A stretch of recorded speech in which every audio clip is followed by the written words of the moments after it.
Galactic Confrontation. The day the Zarthan fleet appeared in Earth's sky was the day humanity's world changed forever. Massive ships, sleek and alien, cast shadows over every major city on the planet. Their arrival was sudden, unexpected, and terrifying. Jack Thompson, a young mechanic from a small town in Ohio, watched the sky with a mixture of awe and fear. He stood in his workshop, wrench still in hand, as the news blared from an old radio on his workbench. "This is not a drill," the reporter's voice crackled. "I repeat, this is not a drill. Alien ships have been spotted worldwide. The president will address the nation shortly." Jack's hands shook as he put down his tools. He had always believed in aliens, but never like this. Never as an invasion force ready to strike. Miles away, in a high-tech military bunker, General Sarah Rodriguez barked orders at her subordinates. "I want every fighter jet in the air now. Get me a direct line to the White House." The first attack came without warning. Green beams of energy lanced down from the Zarthan ships, cutting through buildings like butter. Panic erupted in the streets as people ran for cover. Jack found himself driving his beaten-up truck towards the nearest shelter, picking up terrified strangers along the way. "It'll be okay," he kept saying, more to himself than to his passengers. "Humanity has faced worse. We'll get through this." But as the days passed, it became clear that humanity was outmatched. The Zarthan weapons were beyond anything Earth's militaries could counter. Cities fell, one after another. General Rodriguez stood in the war room, her face grim as she looked at the map covered in red markers. Each one represented a fallen city. "We need a new strategy," she said to the room full of tired officers. "Conventional warfare isn't working." It was in this darkest hour that humanity's greatest strength began to shine through. Adaptability. In his workshop, Jack stared at the remains of a downed Zarthan fighter. The military had brought it in, hoping local mechanics might find a weakness. "The energy output is insane," Jack muttered, poking at the alien engine.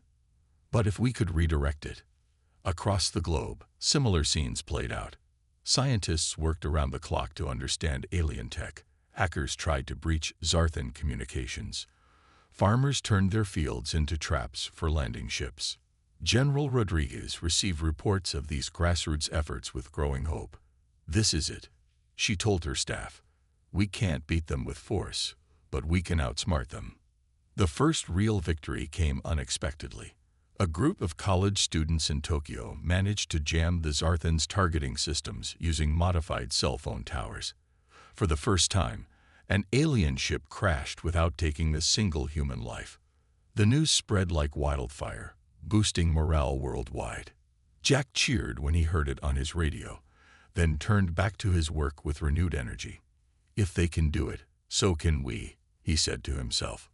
General Rodriguez seized the momentum. She organized a global network of resistance, connecting inventors, soldiers, and ordinary citizens. "Share everything," she ordered. "Every discovery, every idea. Our diversity is our strength." The Zarthan, used to quick conquests of less resourceful species, found themselves increasingly frustrated. Their superior technology was being countered by human ingenuity and sheer stubbornness. An alien commander, Zix, watched the humans with growing unease. "How do they keep adapting?" he asked his subordinates. "We destroy their weapons, and they make new ones from the scraps." Jack's breakthrough came 3 weeks into the invasion. Using parts from the downed fighter and his own truck, he created a device that could short-circuit Zarthan energy weapons. It wasn't pretty, but it worked. When he demonstrated it for the military, General Rodriguez herself came to see. She watched as Jack's device turned a powerful alien blaster into a useless hunk of metal. For the first time in weeks, she smiled. "Mass-produce these immediately," she ordered. Then, turning to Jack, she added, "Son, you might have just saved humanity." Jack blushed but stood tall. "Just doing my part, ma'am. We all are."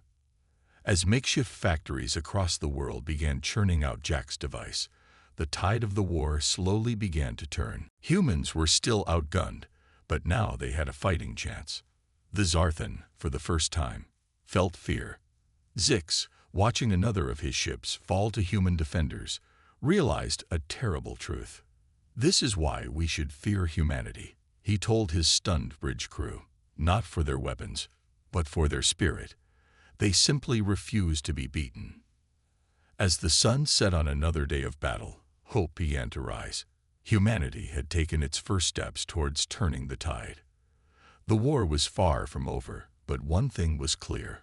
Earth would not fall easily, and the Zarthan had severely underestimated their opponent. Jack, looking up at the stars from his workshop, allowed himself a small smile. "Bring it on," he whispered to the alien ships above.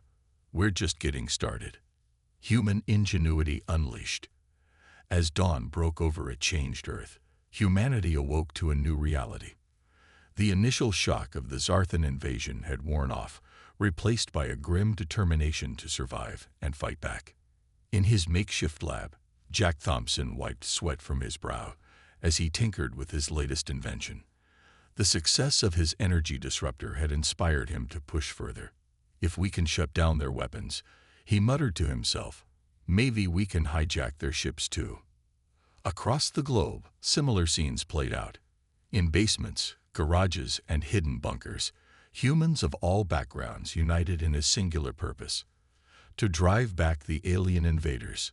Dr. Amelia Chen, a brilliant physicist from Singapore, had been working non-stop since the invasion began. Her team had been analyzing debris from fallen Zarthan ships, trying to unlock the secrets of their advanced technology. "Eureka!" she suddenly shouted, startling her tired colleagues. "Look at this energy signature. They're shields. They're not impenetrable. They have a fluctuation pattern." News of Dr. Chen's discovery spread rapidly through the global resistance network set up by General Rodriguez. Within hours, scientists and engineers worldwide were collaborating, building on her findings. In her command center, General Rodriguez smiled as she read the reports flooding in. "This is what they didn't count on," she told her staff. "Our ability to work together, to innovate under pressure." But the Zarthan were not idle. Commander Zix, alarmed by the increasing effectiveness of human counterattacks, ordered a change in tactics. "We must crush their will to resist," he declared. "Target their centers of learning and innovation." As Zarthan ships descended on universities and research facilities, humanity faced its darkest hour yet. But even in the face of this new onslaught, the human spirit refused to break.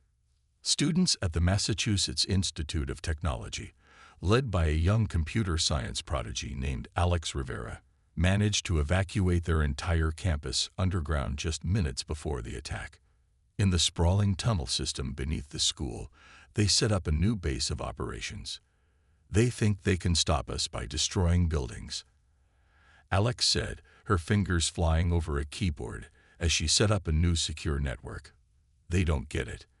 Our knowledge is in our heads and our hearts. We'll never stop fighting." Jack, now working closely with military engineers, heard about the university attacks and felt a surge of anger. "We need to take the fight to them," he told his team. "We can't just keep playing defense." His words resonated with many, and soon a daring plan was hatched. Using the principles of Dr. Chen's shield analysis and Jack's disruptor technology, a team of engineers and hackers began working on a way to infiltrate Zarthan systems. Meanwhile, ordinary citizens found their own ways to contribute to the war effort. Farmers used their knowledge of the land to set up ambushes for alien ground forces. Teachers turned their skills to rapidly training new resistance fighters. Even children played a part, their small hands perfect for assembling delicate components of new weapons.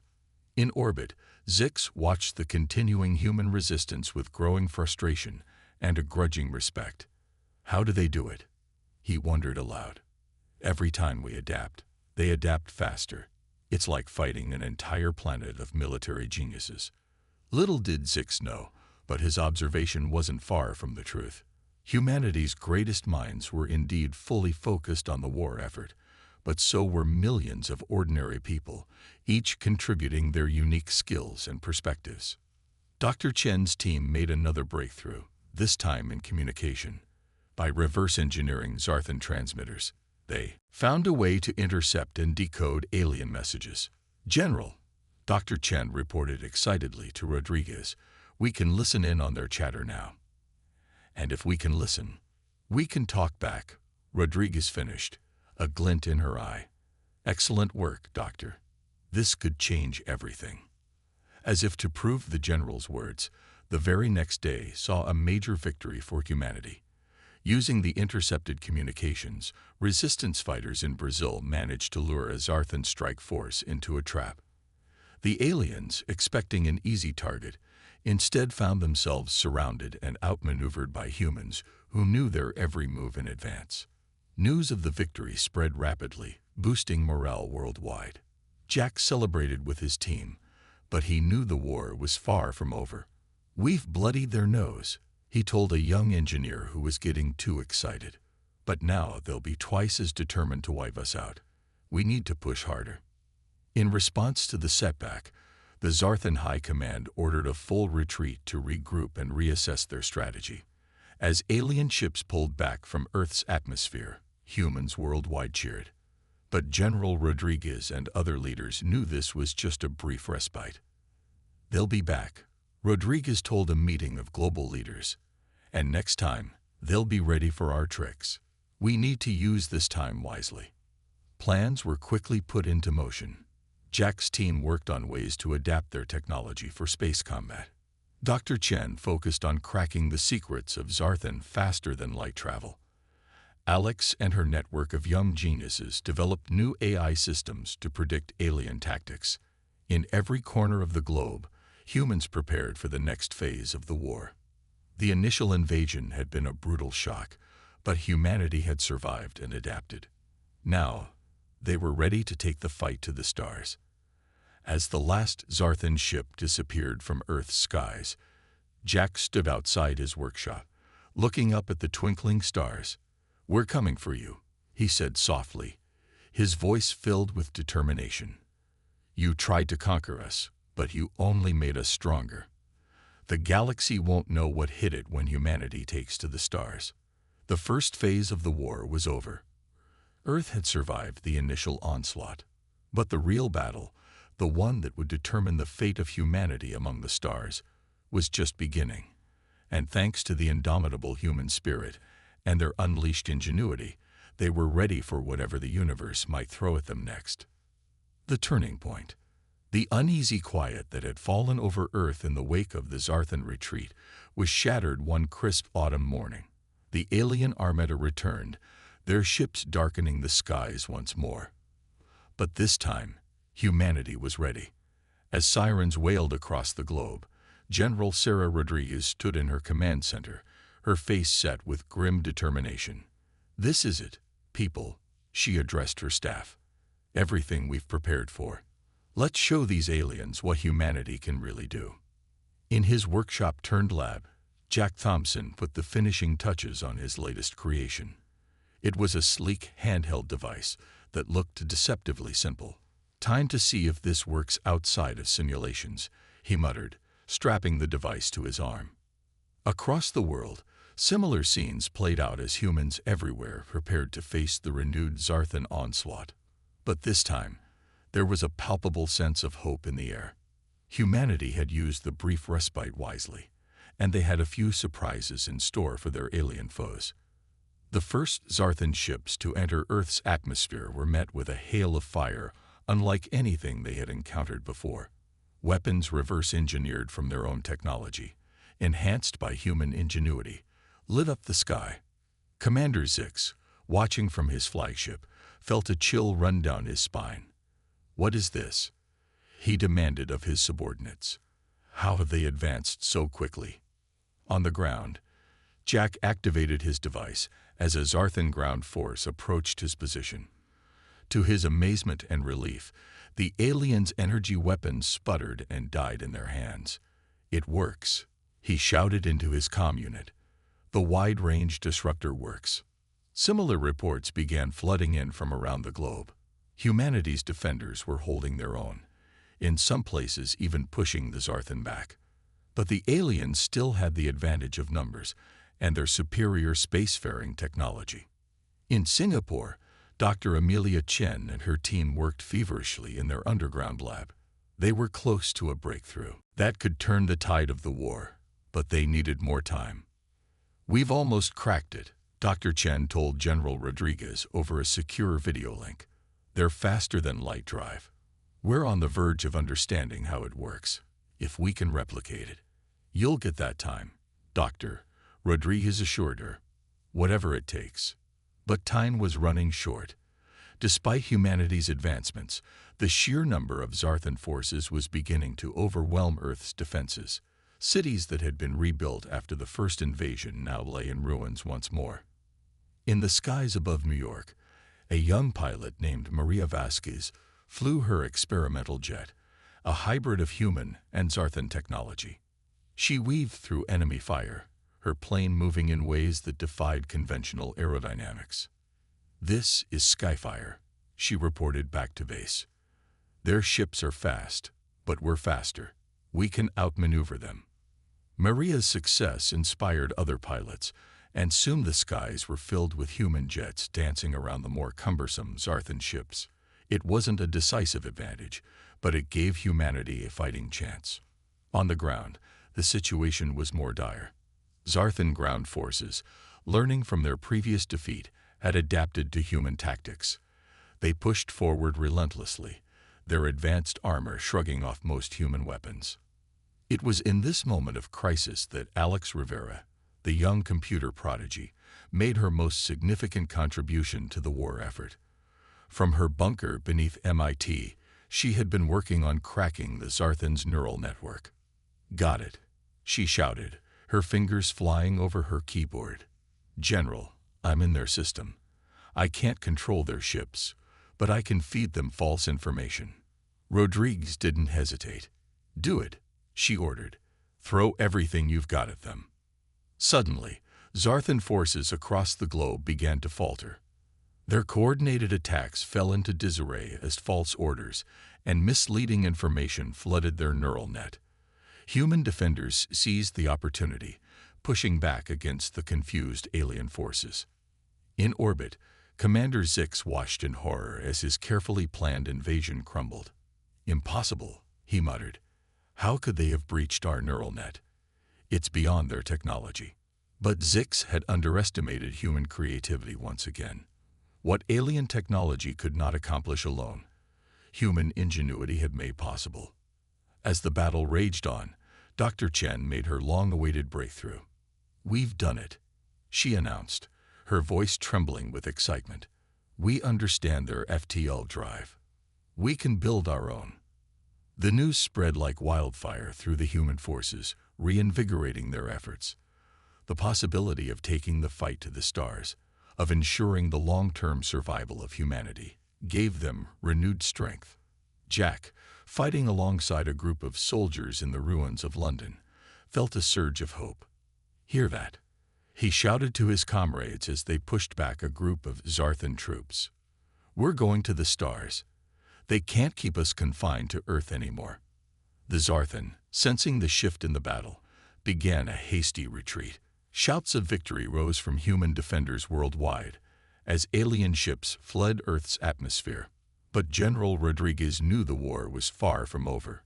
"This is just the beginning," she told her jubilant staff. "We've won the battle for Earth, but the war for our place in the galaxy is just starting." In his flagship, limping away from Earth, Commander Zix came to a chilling realization. "We have awakened a sleeping giant," he told his dejected crew. "Humanity was content on their little world until we attacked. Now they will spread across the stars, and the galaxy will tremble." As the last Zarthan ship disappeared from Earth's sensors, humans worldwide erupted in celebration. They had faced extinction and emerged victorious. But more than that, they had discovered their potential as a species. Jack, looking up at the star-filled sky, felt a mix of pride and anticipation. "We did it," he said softly. "We saved our world. And now the whole universe is waiting for us. The battle for Earth was over. Humanity had prevailed against all odds. But as Dr. Chen's team began work on Earth's first, faster-than-light ship, it was clear that humanity's greatest adventure was just beginning. The stars were calling, and humanity was ready to answer. Psychological warfare. The victory over the Zarthan invasion had changed everything for humanity. As the dust settled on battlefields across Earth, a new challenge emerged: understanding the enemy. In a secure facility beneath the Rocky Mountains, a team of linguists, psychologists, and xenobiologists gathered around a table. At its head sat Dr. Elena Petrova, a renowned expert in alien psychology. "We've won the battle," Dr. Petrova began, her voice steady. "But to win the war, we need to understand how the Zarthan think." In the corner, Jack Thompson fidgeted uncomfortably. He was used to working with machines, not minds. But General Rodriguez had insisted he join this team, believing his practical experience with Zarthan technology would be valuable. "So, how do we do that?" Jack asked. "It's not like we can just ask them." A sly smile crossed Dr. Petrova's face. "Actually, Mr. Thompson, that's exactly what we're going to do." Across the room, a heavy door slid open, revealing a containment cell. Inside stood a Zarthan soldier, captured during the last battle. Its 4 eyes blinked rapidly in the bright light. "Meet our guest," Dr. Petrova said. "Through him, we're going to learn everything we can about Zarthan culture, psychology, and society." Over the next few weeks, the team worked tirelessly to communicate with the alien prisoner. Progress was slow at first, but breakthrough came from an unexpected source. Alex Rivera, the young computer prodigy, had been analyzing the Zarthan neural network she had hacked during the battle. "Look at this," she said one day, pointing to a complex series of patterns on her screen. I think this is how they communicate emotions." It was the key they needed. Armed with this knowledge, the team made rapid progress in understanding the Zarthan language and thought processes. What they learned was startling. The Zarthan, it turned out, were not the monolithic warrior race they appeared to be. Their society was deeply stratified, with a ruling elite controlling vast numbers of worker drones through a combination of technology and psychological conditioning. "They're not united," Dr. Petrova reported to General Rodriguez. "There are deep divisions in their society, tensions we might be able to exploit." Rodriguez nodded thoughtfully. "Psychological warfare," she mused. "It could be our best weapon yet." Meanwhile, in orbit, humanity's first faster-than-light ship, the HSS Horizon, was nearing completion. Dr. Amelia Chen stood in the control room, her heart racing as she prepared for the first test of the FTL drive. "All systems go," she reported. "Initiating FTL sequence in 3, 2, 1. For a moment, nothing seemed to happen. Then, with a flash of light, the Horizon disappeared from Earth orbit, reappearing an instant later near Mars. Cheers erupted in control rooms across the globe. Humanity had taken its first step into the wider galaxy. But even as humanity celebrated this milestone, the team working with the Zarthan prisoner made another crucial discovery. "They're afraid," Jack realized one day, studying the aliens' reactions to various stimuli. "Not just of losing, but of us, of what we might become." Dr. Petrova nodded. "Fear," she said thoughtfully. "That's something we can use." A plan began to take shape, using the knowledge gained from their prisoner and the captured neural network. Humanity would launch a psychological offensive against the Zarthan Empire. The first step was to broadcast a message deep into Zarthan space. It was a simple message, delivered in perfect Zarthan language. "We are humanity. We offer peace, but we do not fear war. The choice is yours."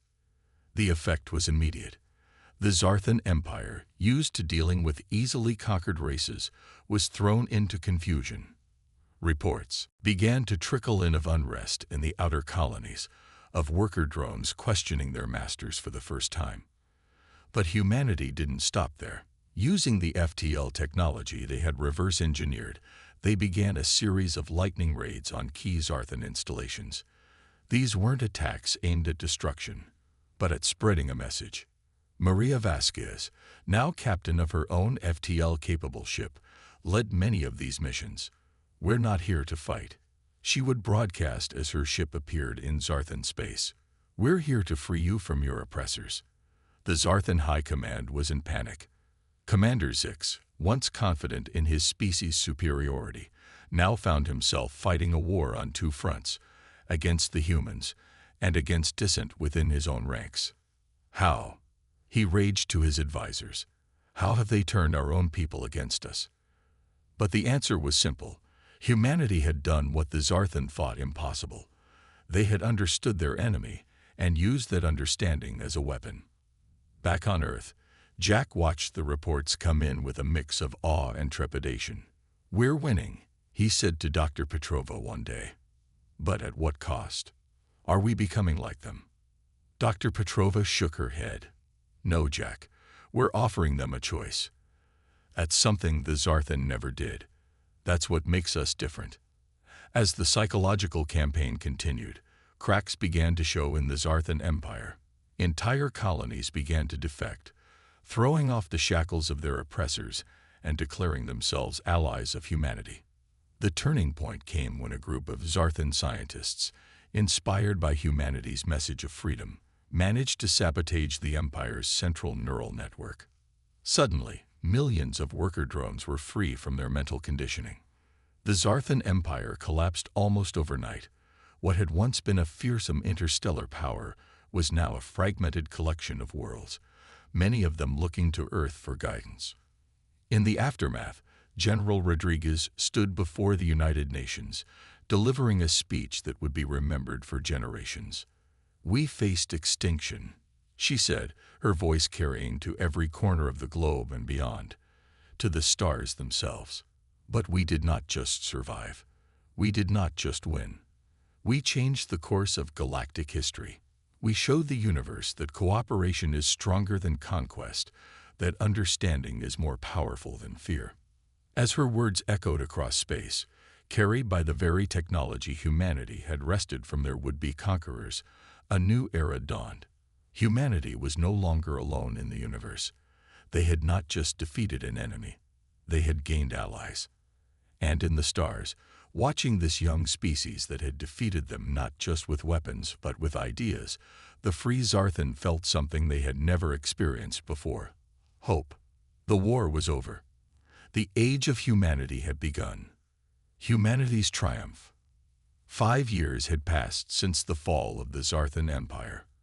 Earth, once a solitary blue marble in the vast expanse of space, now stood as the center of a growing interstellar alliance. The story of humanity's resistance and ultimate triumph had spread across the galaxy, drawing both admiration and fear from other alien civilizations. On a clear autumn morning, Jack Thompson stood on the observation deck of Harmony Station, Earth's first orbital diplomatic hub. His eyes, once accustomed to squinting at engine parts, now gazed out at the stars with a sense of wonder and pride. "Penny for your thoughts?" a familiar voice asked. Jack turned to see General Sarah Rodriguez, now Earth's ambassador to the Galactic Council, walking towards him. Jack smiled. "Just thinking about how far we've come, ma'am. 5 years ago, we were fighting for our very existence. Now, we're hosting peace talks between species we didn't even know existed back then." Rodriguez nodded, her eyes reflecting the starlight. "We've achieved more than we ever dreamed possible, Jack. But our work is far from over." As if on cue, a sleek ship appeared in the distance, smoothly decelerating as it approached the station. It was the delegation from the Xindi Confederation, one of the most powerful alien alliances in the known galaxy. "Showtime," Rodriguez said, straightening her uniform. "Ready to make history again." Jack nodded, feeling a mixture of excitement and nervousness. This meeting could determine the future of humanity in the galactic community. Down in the station's main conference room, Dr. Elena Petrova was making final preparations. Her work in understanding alien psychology had been crucial in the years following the Zarthan War, helping humanity navigate the complex web of interstellar diplomacy. Remember, she briefed the Earth delegation, the Xendi value directness, but also respect for tradition. We need to strike a balance between our innovative spirit and their ancient customs. As the Xendi delegation entered, a hush fell over the room.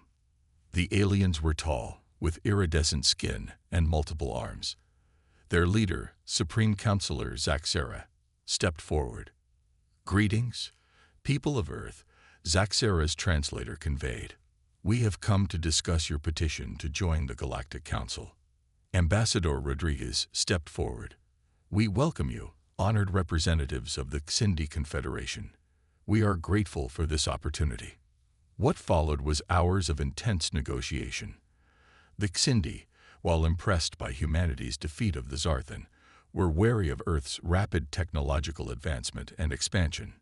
"You must understand our concerns," Zaxera explained. "No species in recorded history has progressed as quickly as humans. Some members of the Council fear you may become the next Zarthan Empire." It was a tense moment. Jack, sitting in on the meeting as a technical advisor, felt his heart race. Everything they had worked for hung in the balance. But Rodriguez was prepared. "Honored Counselor," she began, "we understand your fears, but let me show you something." With a gesture, she activated a holographic display. It showed scenes from across Earth and its colonies. Humans working alongside former Zarthan drones, collaborative scientific projects with other alien species, schools where children of different races learn together. "This is who we are," Rodriguez said passionately. "We don't seek to conquer, but to connect. Our strength isn't in domination, but in diversity and cooperation." As the display faded, there was a moment of silence. Then, to everyone's surprise, Zaxera began to emit a series of melodic tones. It took a moment for the translators to catch up. The Xindi leader was laughing. "Now I understand," Zaxera said, his multiple eyes twinkling. "This is why the Zarthan truly feared you, not for your weapons or your technology, but for your ideas, your humanity." The tension in the room dissolved. Over the next few hours, the negotiations proceeded smoothly. By the end of the day, a historic agreement had been reached. Earth would be granted provisional membership in the Galactic Council, with a path to full membership within a decade. As the Xindi delegation departed, celebrations erupted across Harmony Station. And back on Earth, humanity had taken another giant leap forward. In the aftermath of the negotiations, Jack found himself back on the observation deck, joined by Dr. Petrova and Alex Rivera, who had become Earth's leading expert in xenotechnology. "I still can't believe it sometimes," Alex said, her eyes wide with wonder. "We're really out here, among the stars." Dr. Petrova nodded thoughtfully. "What we've achieved is remarkable, but we must never forget the lessons we've learned. Our greatest strength isn't in our technology or our adaptability alone, but in our capacity for understanding and empathy." Jack smiled, remembering the frightened mechanic he had once been. "We've come so far," he mused. "But you know what? I have a feeling our greatest adventures are still ahead of us." As if in response to his words, a brilliant light streaked across the starfield before them. It was the HS Horizon, now commanded by Captain Maria Vasquez, returning from its latest mission of exploration. "New frontiers," Alex whispered excitedly. "New challenges, new friends to make, new wonders to discover." As they watched the horizon dock, Jack felt a surge of pride and excitement. Humanity had faced its greatest challenge and emerged not just victorious, but transformed. They had proven to the galaxy, and to themselves, that they were capable of greatness. The fear that alien races once held for humanity had transformed into respect, and in many cases, admiration. Earth was no longer just a small blue planet in an obscure corner of the galaxy. It was a beacon of hope, a symbol of what could be achieved through courage, ingenuity, and an unwavering belief in the power of unity. As Jack looked out at the stars, he knew that this was just the beginning. The galaxy had learned to respect humanity, perhaps even to fear their potential. But more importantly, they had learned to see humans as allies, as friends. The story of humanity's triumph over the Zarthan would be told across the stars for generations to come. It would inspire other races to stand up against oppression, to believe in the power of cooperation over conquest. And as for humanity, they would continue to explore, to learn, to grow. They would face new challenges, make new discoveries, forge new alliances, but they would do it all with the same spirit that had carried them through their darkest hour, with courage, with ingenuity, and above all, with humanity. The future was bright, and the stars were waiting. Humanity's greatest adventure was just beginning.